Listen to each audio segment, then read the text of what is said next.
فرمایا وما خلقت الجن والانس الا لیعبدون، انسانوں اور جناتوں کو اللہ رب العالمین نے اپنی عبادت کے لیے پیدا کیا ہے نا، یہ مقصد ہے۔ اب جو اللہ رب العالمین کی عبادت نہیں کرے گا، کسی دوسرے کو مانے گا، وہ کیا ہو گیا؟ شرک ہو گیا۔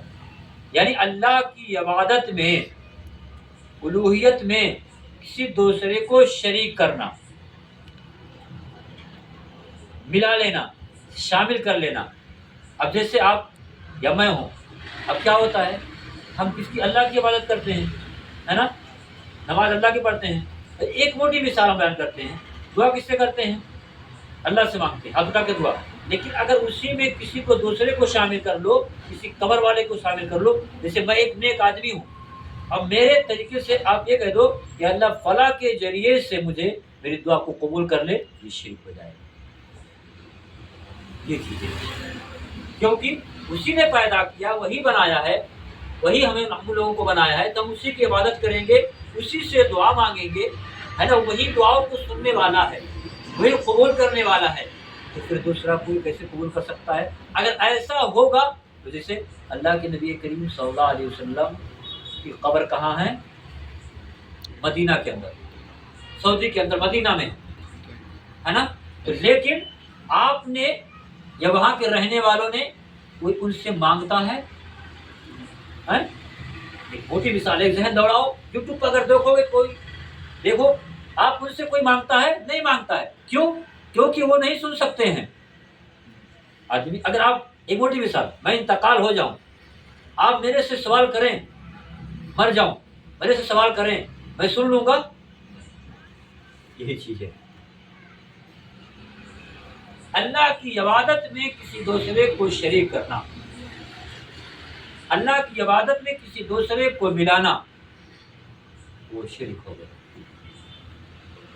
دعا میں، الوہیت میں، ساری چیزیں، ان ساری چیزوں میں کسی دوسرے کو ملانا، شامل کر لینا، اور یہ شرک بہت بڑا گناہ ہے۔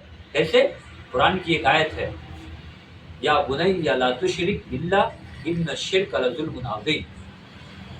حضرت لقمان علیہ السلام نے کہا، اپنے بیٹے کو نصیحت کرتے ہیں، اے میرے بیٹے، اللہ کے ساتھ کسی کو شریک مت کرنا، کیونکہ شرک یہ سب سے بڑا گناہ ہے، جرم عظیم ہے، اور اللہ رب العالمین شرک کرنے والوں کو معاف نہیں کرتا ہے، اور اللہ رب العالمین بہت غصہ ہوتا ہے اس پر، اور بہت غصہ ہوتا ہے۔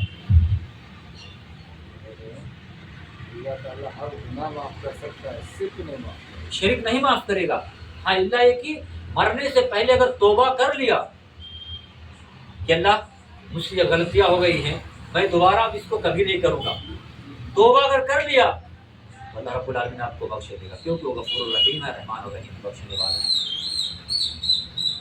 تو شرک سے ہمیں، شرک اسی کو کہتے ہیں، کیا کہتے ہیں؟ اللہ کے علاوہ کسی دوسرے کو اس کی عبادت میں، ہے نا، الوہیت میں، ان ساری چیزوں میں کسی کو شریک کرنا، یہ شرک۔ اور کچھ